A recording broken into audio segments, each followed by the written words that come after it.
So I'm not going to talk very long at all because I really just wanted to have a minute just to say thank you to our comrades in Durham.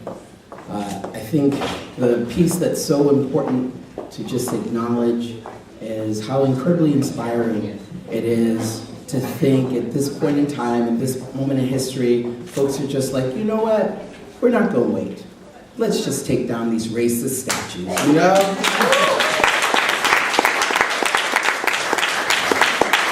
I think just on Monday, October 9th, Indigenous Peoples Day, just the understanding that here in New York City and across the country, you know, that so many folks around the country have been very clear about the violent, genocidal legacy of Columbus, the lie, the myth of this incredible racist and actually pretty, you know, actually like didn't do anything really, truthfully. It was, if you look at his history and of just conquering all over the Americas, the truth of the matter is how much that folks have been like taking back space and what happened in Durham and how that, you know, resonates with people. I think 500, 700 people occupied the Museum of Natural History here in New York City on October 9th, as with the action called Decolonialize This Place.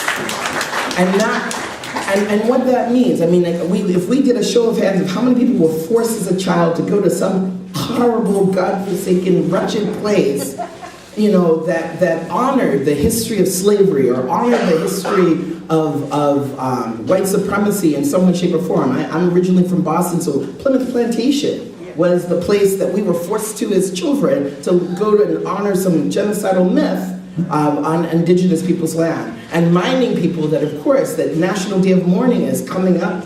We will be getting on buses as we always do here out of New York City to tell the truth about, you know, the so-called pilgrims. But also what that also means in regard to not only the racist history of the United States of white supremacy, but also what they're doing to our communities right now. And we can talk about Durham and about the bastion of gentrification that it is right now. That when I just actually came back like, I don't know, 2 days ago from Durham, and I was like in this moment of like sort of happiness because I thought that they were doing all of this construction of new like small houses there in Durham. And I got all excited because I was like, oh my God, they're building like affordable, because these houses are about the size of this table. And I was like, of course, this is for us, this is our housing. And comrades told me, no, this is rich people's housing. These tiny these are not mansions.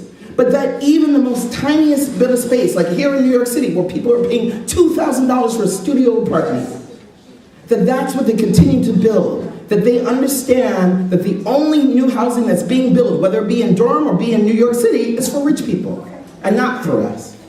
And so we are, the Equality for Flatbush, and again, it's sort of the legacy of our Durham comrades. It's, you know, right now we're involved in an occupation of a house right now, here in Brooklyn.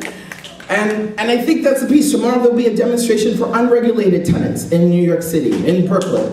Because again, as similar to commercial tenants for small businesses, there are no rights. That your landlord doesn't have to renew your lease. Your landlord doesn't have to do any repairs, but just take you to court and evict you. Or usurp your home and say, you know what, my cousin is coming in from, I don't know, Florida, and they want the first floor of the apartment, so you need to move. And that's their legal right to do that. So with this said, and again in the spirit, again, like we don't have to wait. And I keep saying this, like, let's occupy our homes. That's right. Let's occupy our neighborhoods. Let's tear down those statues. Let's make it clear that we are resisting and taking back our communities from these incredibly racist, white supremacist, colonialist capitalists that want to do everything in their power to make sure and really wipe away, and this is so important about what happened during, wipe away the history of our resistance. Anyway, thank you, and I want to just again, mad salute, red salute, as my comrade Terry would say, to our comrades in Durham. Thank you.